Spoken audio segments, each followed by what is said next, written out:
We are going to learn about quantum computers today. My name is Eneko Axpe. I'm the Sales Enablement Manager at SandboxAQ. And today we have Stefan Leichenauer with us. He is a physicist and the VP of Engineering at SandboxAQ. Hello, Stefan. Hello, Eneko. We're going to start talking about quantum computers. We're going to introduce them briefly. First of all, we need to say that quantum mechanics describes how the physical properties of nature behave at the scale of atoms and subatomic particles. What is exactly a subatomic particle? Well, a subatomic particle, we learn in school, right, that atoms are made of, protons and neutrons in the nucleus and electrons around the nucleus and things like that. And it was discovered even more than 100 years ago now that our ordinary ways that we talk about motion and dynamical laws just don't work for those kinds of particles. Either the atoms themselves, the electrons, the protons, the neutrons, or even smaller things like quarks that you may have heard of. And so that's when people invented quantum mechanics to really figure out how those atoms worked. And it's been a huge success for the last 100 years. So what we are saying is that these particles at this tiny scale, they behave in a unique way, right? And what quantum computers do is to make use of these unique properties of quantum mechanics to perform calculations too complex for classical computers. Can you tell us a little bit more about this? Yeah, that's exactly right. So the rules of the game when you're talking about subatomic particles are a little bit different. And actually, the truth is that even you and me obey those same kind of weird quantum laws. It's just that when you're very large, you sort of don't notice that things are a little bit strange. But at the very small scale, usually when things are also very cold, although that's not entirely necessary, you notice that the rules are a little bit different. You have sort of quantum mechanical things that can happen, the details of which are probably beyond the scope of our conversation here. But it means that the different things like superposition and entanglement, people like to use words like the particle can be in one state or another state or maybe two states at the same time. That's a little bit sloppy language, but it's something unusual that can't happen classically, can't happen in the ordinary world, at least as we usually think about it. And if you can take advantage of those weird properties, then it allows you to do things, to do like information processing using these kinds of special rules and these special ways that systems can behave that are not part of the ordinary rules. And if you can take advantage of those, it allows you to do different things, like a different set of operations than you used to be able to do. I like to use an analogy with calculators, right? If you have a basic calculator, you can add, subtract, multiply, divide, things like that. And if you get a more advanced calculator, like a scientific calculator, then you can automatically take square roots and do exponentiation, and even fancier calculators let you do calculus, like integration and differentiation and fun things like that. And all of those operations, it's like you increase the list of operations you can do, but they're all built out of addition, subtraction, multiplication in some way, right? But they're just getting more and more complex. Quantum mechanics is like, and having a quantum computer would be like having a different sort of calculator with a different set of buttons that are not built out of addition, subtraction, multiplication, and division. It's just, they're very complicated things that are just new, they're new by themselves. You could try to model them using addition, subtraction, multiplication, division, but it would be very inefficient. And the quantum computer sort of performs those new kinds of operations natively. And learning how to use that new set of buttons is really the challenge, but it's also the opportunity.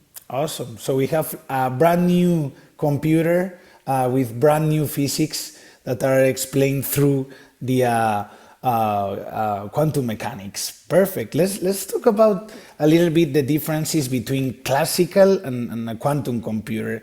So we all know that classical computers calculate with bits, so 0 and 1s, but apparently we have some kind of quantum bits or qubits And that's what we use in quantum computers. Can you tell us a little bit more about that? Yeah, yeah. So you'll often find that in the quantum context, people take a normal word and then add a Q to it or something to emphasize that it's quantum. But really, there's not the only difference between a qubit and a bit, from one point of view, is that a qubit is it says take a bit and then try to apply quantum rules to it. So a qubit, like a bit, it can be a zero. It can represent a zero or a one, just like a bit. But if we're using the rules of quantum mechanics, then you can also do these things called superpositions. So you can say the qubit is in 0 plus 1, right? And that's a little bit weird. Like, what does that even mean? 0 plus 1 or 0 minus 1? And people often say things like it can be 0 or 1 at the same time. That's the language people try to use. But really what it means is that the qubit is neither 0 nor 1. If you looked at it and tried to see, okay, what is it? Is it a 0 or a 1? Let me just look at it and see. Well, you would see either 0 or 1, but you might necessarily, the which one you see is random, right? It's determined only at the time when you do the measurement. And so there's a little bit of probability associated with it. And what is the likelihood of getting 0? What is the likelihood of getting 1? That's determined by the particular nature of the superposition. And so there are many possibilities for what the state of the qubit can be besides just 0 or 1. It can be in one of these mixture kind of states, superposition kind of states. And that's where a lot of the power of quantum mechanics comes from, is taking advantage of these new kinds of states. And that's what gives us like a new power, let's say, right? Because we know that in classical computers, power increases linearly with the number of transistors. However, in quantum computers, power increases exponentially with the number of qubits, right? Yeah, so I mean, what that means is it comes back to this idea of let's try to what would we do if we didn't have a quantum computer? If we just had a classical computer, but we wanted to try and take advantage of these quantum algorithms anyway? Well, you can always just try to solve the quantum equations on a quantum computer, and try to pretend that you had a quantum computer. It's just like solving the equations that people wrote down 100 years ago. And the problem is that every time you add a qubit to the quantum computer, the classical power that would be required to simulate what was happening in that quantum computer would double. And so that's how this exponential growing power comes about. Is that it's sort of, if you think about how much classical emulation would be required, it just grows. It's just out of control. And so very quickly you end up in a situation where it's impossible to even try to duplicate the quantum power using a classical computer. So basically, we have a very, very powerful computer in the case of the quantum computer. However, the use we're going to give to quantum computers is not in the everyday processing. That will be more set for classical computers, right? So we say we will use quantum computers in certain cases, right? When we want to solve optimization problems that are complex and very large, machine learning, simulations, but only in these cases, right? Yeah. So quantum computers, if we come back to my analogy from before, we have these new buttons on our calculator, right, that let us do quantum things. And you should ask yourself, okay, what are these new quantum operations good for? Like, can I use them to solve every problem instantaneously? The answer is no. Actually, the number of, if we make a list of all the things that we know for sure that quantum computers are good at and that we can leverage the quantum power for, it's actually not a very long list. There are a few things that we suspect are good ideas. One thing that, like chemistry, for example, things that are inherently quantum. Also, people strongly suspect that in the not too distant future, we'll be able to get some kind of advantage looking at different kinds of optimization problems and things like that. And certainly we can talk about what are the particular algorithms that we know. But if a quantum computer is not if you can't take advantage of those special quantum properties, if the quantum computer is not especially good at your problem, then you should not be using a quantum computer. Got you. It If will you be a like quantum, it will be like killing a mosquito with a bazooka or something like this, right?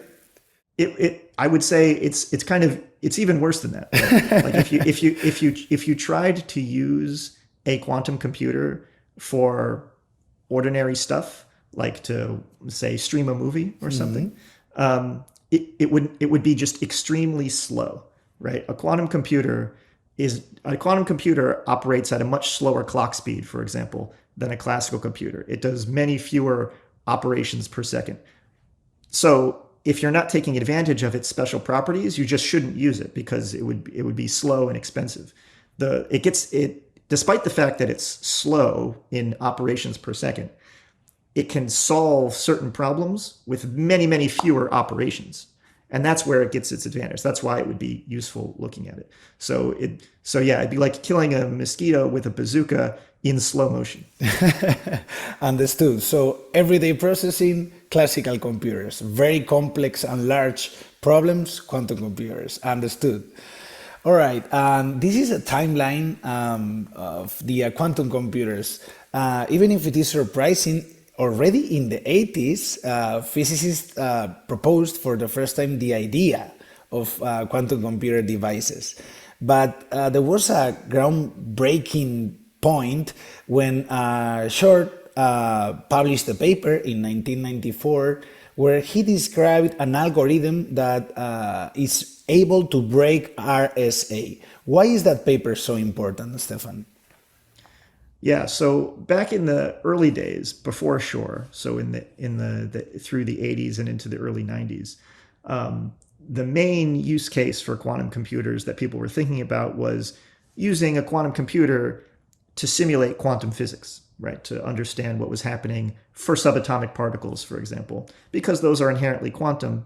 And so, maybe use a programmable quantum computer to simulate what's happening and learn something. That's interesting. David Deutsch showed in 1985, at least in principle, it was possible to think of these quantum computers as not just simulators of physics, but as computers that could be programmed and do things.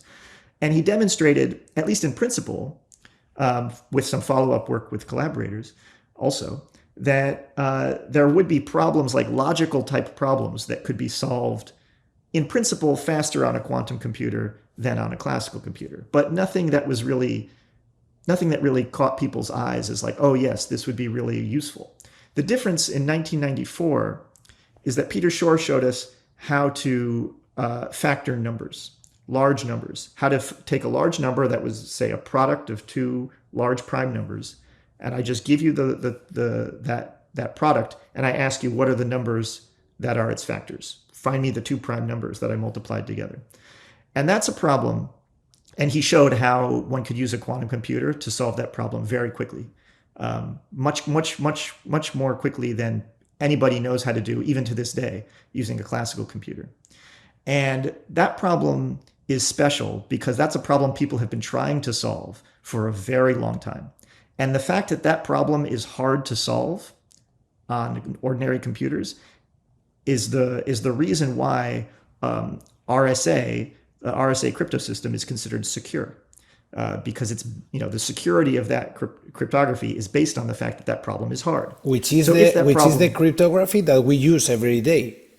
That's right. That's right. So we use RSA, which is based on the factoring of large numbers. We also use elliptic curve based cryptography, which is based on the hardness of based on similar kinds of hardness problems. And Shor in 1994 showed how you could use a quantum computer to break all of that. So basically, he said, using quantum computers, we will be able to break virtually any password in the world, something like that, right? Yes, exactly. And so that was a big deal. So now quantum computers have now, at that point in 1994, been demonstrated. Not only are there things that they can do that classical computers apparently can't do, at least not as quickly, but it's very, very important real world problems, things that would totally change, the existence of a quantum computer would totally change the way that we approach cryptography, for example. And this was a watershed moment. This lit up, and at this point, it's a sort of a firestorm of activity from then until today. And then in few years, because this was 1994, 4 years later, boom, the first working quantum computer is built. Some people don't know that we already have quantum computers. This was quote unquote a small one, 2 qubits only. But then a few years ago at Google, they built a 54 qubit quantum computer. And which is mind-blowing is that calculations that our laptops or supercomputers even will need 10,000 years to solve, this quantum computer solved it in 200 seconds. So this was also a groundbreaking moment, right? That's right. That's right. That moment, sometimes people call that moment quantum supremacy, meaning the moment when a quantum computer can start to, like a quantum computer that we've actually built, solves problems that are effectively impossible to solve without using the quantum computer. And you can argue about exactly, did that literally happen at the time in 2019 when Google did? Sometimes people argue, but what you can't argue with is that transition into the time an era when quantum computers are actually more powerful in certain senses than any existing classical computer. We're transitioning into that era right now. It's also important to note, of course, that the calculations that they performed in 2019, they were not factoring numbers. These were not yet useful calculations. That still is yet to come, but it shows that we're progressing. It was a proof of concept somehow, and then Yes. 2 years later, China builds a different quantum computer with 60 qubit in this case. And then if we talk about what is the situation now, so researchers, what they're looking for is a real world application or applications, and they trying to find those, right? Like basically, what can we use a quantum computer for? And then I want to talk about also, so they say that in between 5-10 years, some people say 15, we will also have error-corrected quantum computers. We don't know when exactly they will arrive, let's say, but that's some numbers, some people talk about that, right? Between 5, 10, 15 years.